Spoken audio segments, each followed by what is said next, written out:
నమస్తే, welcome to our channel. నేను Priya Kaushik. Big breaking, మల్లన్నని టీపీసీసీ నుంచి తొలగించేశారు. అయితే ఇందుకు పూర్తి వివరాలు ఏంటంటే, ఎమ్మెల్సీ తీన్మార్ మల్లన్న అనుచిత వ్యాఖ్యలు చేశారని, పార్టీకి విరుద్ధంగా నడుచుకున్నారు అని చెప్పేసి పార్టీ నాయకులే కానీ కార్యకర్తలే కానీ సీరియస్ అయ్యి టీపీసీసీ చీఫ్ మహేష్ కుమార్ గౌడ్ కి కంప్లైంట్ చేశారనమాట. కంప్లైంట్ చేసిన తర్వాత ఈ ఫిబ్రవరి 5వ తారీఖున షోకాజ్ నోటీసులు ఇవ్వడం అయితే జరిగింది. దాని తర్వాత 12వ తారీఖు లోపు ఎక్స్ప్లెనేషన్ ఇవ్వాలి అని చెప్పి కోరారు. అయితే ఇప్పటి వరకు కూడా మల్లన్న రెస్పాండ్ కాకపోవడంతో దీనికి సంబంధించి సస్పెన్షన్ అయితే విధించారు. అయితే అసలు మల్లన్న పూర్తి వివరాలు తెలియచేయాలి అని అంటే గనక, మల్లన్న ఒక జర్నలిస్ట్, మనందరికీ తెలిసిందే. గత కొన్నేళ్లుగా ఆయనని మనం కొన్ని శాటిలైట్ ఛానల్స్ లో చూస్తూనే ఉన్నాం. అయితే ఇక్కడ వీళ్ళందరూ నిరుత్సాహపడేది ఏంటి అంటే, ఆయన గురించి మాట్లాడేది ఏంటి అంటే, ఒక చదువుకున్న వ్యక్తిగా జర్నలిజం లో ఉంటూ ఏది మాట్లాడాలో ఏది మాట్లాడకూడదో తెలుసున్న వ్యక్తి అయి ఉండి ఇలాంటి విరుద్ధమైన వ్యాఖ్యలు చేయడం, ఒక కులాన్ని తక్కువ చేసి మాట్లాడడం, లేకపోతే విరుద్ధంగా మాట్లాడడం కానీ, పార్టీకి విరుద్ధంగా బిహేవ్ చేయడం కానీ, ఇది ఎవ్వరు చేసినా కానీ క్షమించబోము అని చెప్పేసి చెప్తూ ఉన్నారు. దీనికి సంబంధించి కోమటిరెడ్డి వెంకటరెడ్డి కూడా రెస్పాండ్ అయ్యారు. పలువురు నాయకులు కూడా రెస్పాండ్ అయ్యి ఇదే విధంగా మాట్లాడడం జరిగింది. అయితే అసలు మల్లన్న ఏం మాట్లాడారు అనేది నేను మీకు వినిపించే ప్రయత్నం చేస్తాను. కుటుంబ సర్వే అన్నారు, సమగ్ర కాదు, ఇది అగ్రకుల సర్వేగా మారిపోయింది. 42 లక్షల మంది బీసీల సమాధులు ఏడున్నాయో చూపెట్టాలి, లేకపోతే 16 లక్షలు కొత్తగా పుట్టినటువంటి ఓసీల జనన ధృవీకరణ పత్రాలన్నా చూపెట్టాలి. చీటి చేస్తామంటే ఎవరు ఒప్పుకోవడానికి సిద్ధంగా లేరు. మా బీసీ నాయకత్వం అంతా కూడా తెలంగాణ బీసీ ప్రజలంతా చూస్తా ఉన్నారు.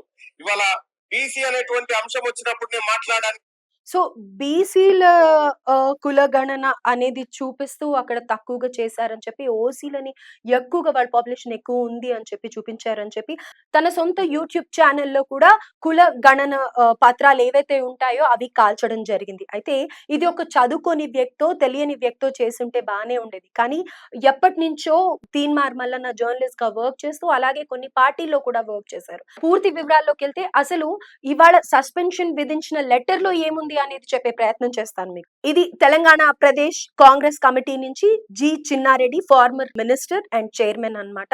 The disciplinary action committee of TPCC has served showcase notice to you on 5th for including in anti-party activities and asked you to submit your explanation on or before 12th to 2025. But the DAC has not received your explanation so far, and again you are continuing your fight against the Congress party repeatedly.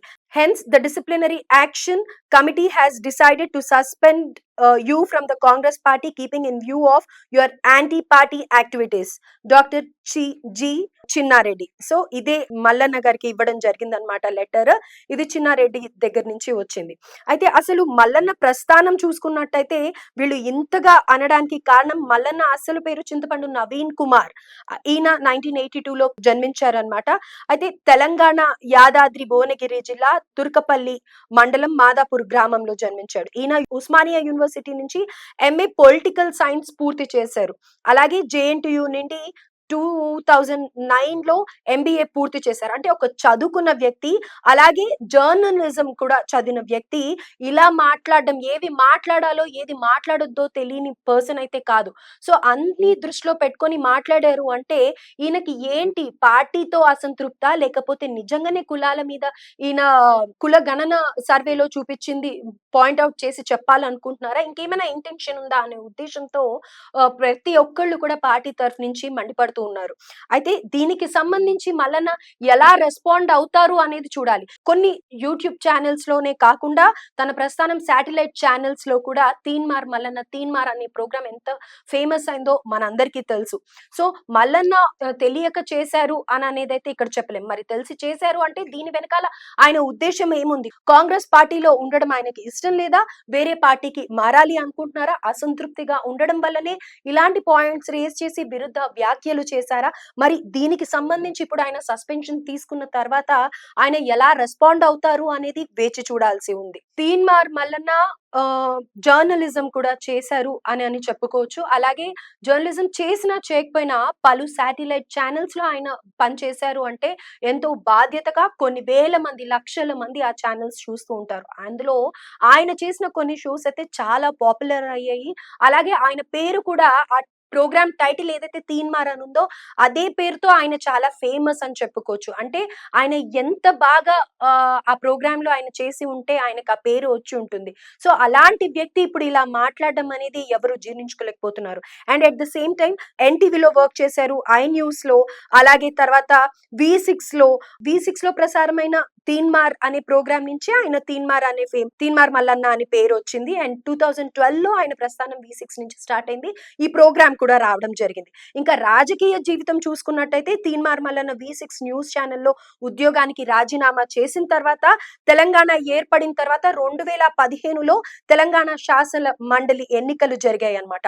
అప్పుడు 2015లో తెలంగాణ శాసన మండలి ఎన్నికల్లో నల్గొండ, ఖమ్మం, వరంగల్ పట్టభద్రుల ఎమ్మెల్సీలో స్థానం నుండి Congress party అభ్యర్థిగా పోటీ చేశారు. అయితే అప్పుడు ఓటమి పాలయ్యారు. దాని తర్వాత 2019లో జరిగిన హుజూర్ నగర్ శాసనసభ నియోజకవర్గం స్థానానికి జరిగిన ఉప ఎన్నికల్లో స్వతంత్ర అభ్యర్థిగా పోటీ చేసి ఓడిపోయారు. దాని తర్వాత మళ్ళీ తీన్మార్ మల్లన్న 2021 మార్చిలో తెలంగాణ శాసన మండలికి జరిగిన ఎన్నికల్లో నల్గొండ, ఖమ్మం, వరంగల్ పట్టభద్రుల ఎమ్మెల్సీ స్థానం నుండి స్వతంత్ర అభ్యర్థిగా పోటీ చేయడం జరిగింది. తర్వాత రెండో స్థానంలో నిలిచి ఓటమి పాలయ్యారు. దాని తర్వాత మళ్ళీ తీన్మార్ మల్లన్న 2021 డిసెంబర్ 7న ఢిల్లీలోని బీజేపీ కేంద్రంగా కార్యాలయం పార్టీ తెలంగాణ వ్యవహారాల ఇన్ఛార్జ్ తరుణ్ చుగ్ ఆధ్వర్యంలో భారతీయ జనతా పార్టీలో చేరడం జరిగింది.